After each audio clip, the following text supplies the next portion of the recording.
We do not oppose for opposition's sake. We oppose when we must, and we propose whenever we can, because our ultimate loyalty is to Ghana and the principle of good governance. To fulfill this role, my dear colleagues, we know we must exemplify the very values we ask of our leaders and ourselves.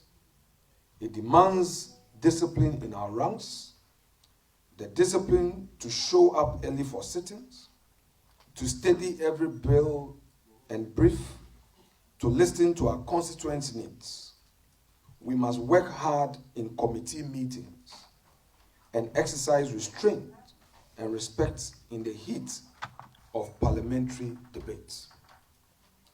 As colleagues, we must complement each other and not be in competition with one another.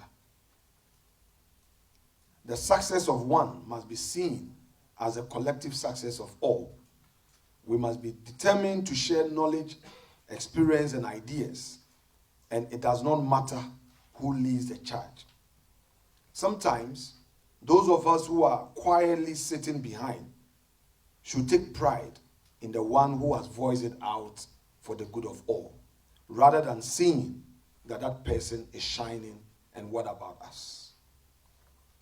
By our discipline, we also demonstrate that we are prepared to do the hard, unsung work of public service. It requires unity of purpose.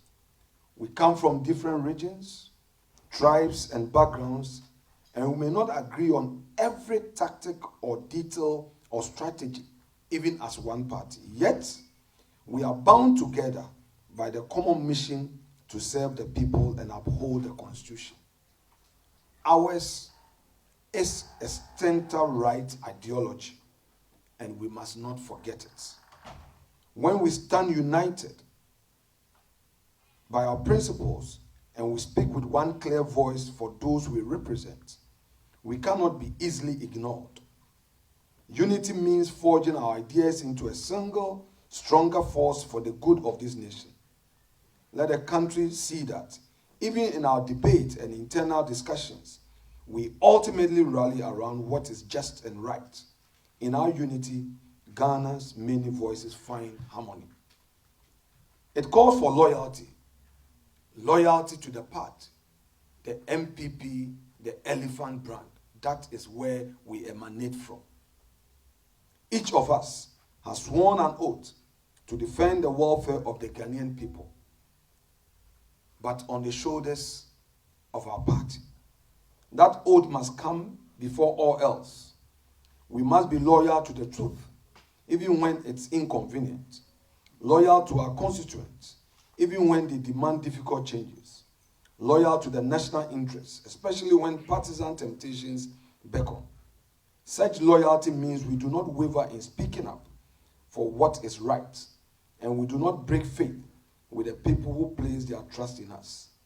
If we in the minority stay loyal to our principles and to one another, then no amount of pressure or privilege can divert us from the path that serves Ghana. It compels leadership by example. We may sit across the aisle from the majority, but our leadership is defined by what we do. Let us lead in the ideas and action. Let us show leadership in how we conduct ourselves, with dignity, with honesty, and humility. Let us create a new brand through our actions. We must strive to be the first to step forward with solutions to the problems facing our country, to articulate policies that create jobs, to insist on measures that fight corruption, and to champion reforms that strengthen good governance. After all, private enterprise is the base of our ideology. We must demonstrate that being in opposition is power harnessed in service of the public good. When we hold the government to account on spending, when we shine a light on injustice or inefficiencies, we are exercising leadership that improves the nation. And when one of us falters or falls short, Let us have the courage to hold each other accountable, because true leadership also means upholding standards we set for everyone, including ourselves. But we should do so quietly and in a manner that the person will know that we mean well. We should not wash our dirty linens in public.